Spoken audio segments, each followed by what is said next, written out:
خداوند جل جلاله در قرآن هم گفت اعوذ بالله من الشیطان الرجیم کلا ان الانسان لیطغی ان رآه استغنا. حقا که انسان سرکش می شود، نافرمان بردار می شود وقتی که خدا با او غنا عطا کند. البته که مسلمان باشد نه، بلکه غیر مسلمان، آدمی که ایمانی ضعیف داشته باشد همون بدراه و بیراه می شود. حالا آنکه مرگ برای همه ما و شما عبرت است. رسول اکرم صلی الله علیه و سلم گفتند که یا رسول الله یک نصیحتی به ما بکن، یک پند به ما بگو. رسول خدا صلی الله علیه و سلم اشاره به یک تابوت کرد که در او یک مسلمان از دنیا گذشتگی بود. گفت و من العبرت یکفیک الموت. ای امتی من، گفت اگر شما عبرت گرفتنی باشین مرگ برای شما کفایه هست. خداوند جل جلاله آیه مبارکه فرستاد در باب دعا که اعوذ بالله من الشیطان الرجیم وقال ربكم ادعوني استجب لكم ان الذين يستكبرون عن عبادتي سيدخلون جهنم داخرين. خداوند این آیت در سوره مبارکه غافیر آیه 6 با ما و شما بندگانش گوشزد کرد که خداوند میگه که ادعونی استجب لکم.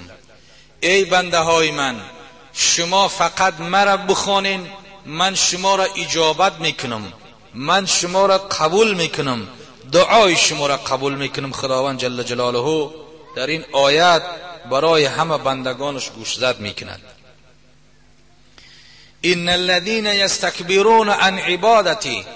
در دوام این آیت خداوند میگه اون ذاتانی که، اون انسانهایی که استکبار میکنن، کبر میکنن، اونهایی که خدا را نمیشناسن، متکبری میکنن از عبادت پروردگار، سیدخلون جهنم داخرین. زود است که پروردگار اونها را یک فرصت قلیل اندکی میدهد، بعد از آن اونها را داخل جهنم میکند. این آیه مبارکه گوش زد برای همه بندگان پروردگار جل جلاله است که همه وقت خدا را دعا بکنیم، بخوانیم، التجا بکنیم که خداوند جل جلاله با ما و شما توفیق عطا بکند. که توفیق این یک شیء عظیمی هست که خدا او را به هر کسی عطا نمیکند مگر که فقط به دوستداران خودش عطا میکند. این آیه مبارکه دلالتی بر اون میکند که ما و شما دعا کنیم، دعای ما و شما را خداوند اجابت میکنند. سلمان فارس رضی الله تعالی عنه، صحابه رسول اکرم صلی الله علیه و سلم، از رسول خدا صلی الله علیه و سلم روایت میکند که قال رسول الله صلی الله علیه و سلم لا يرد القضاء الا الدعاء. رسول خدا صلی الله علیه و سلم فرمود که لا يرد القضاء الا الدعاء. قضای الهی را هیچ چیز دمی راه او را گرفته نمیتواند مگر که دعا.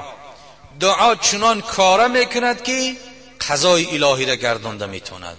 چنانچه در اکثر دعاهایی که رسول اکرم صلی الله علیه و سلم در حق اهل اصحاب کردند، اون صحابگان به همه مرتبه رسیدند.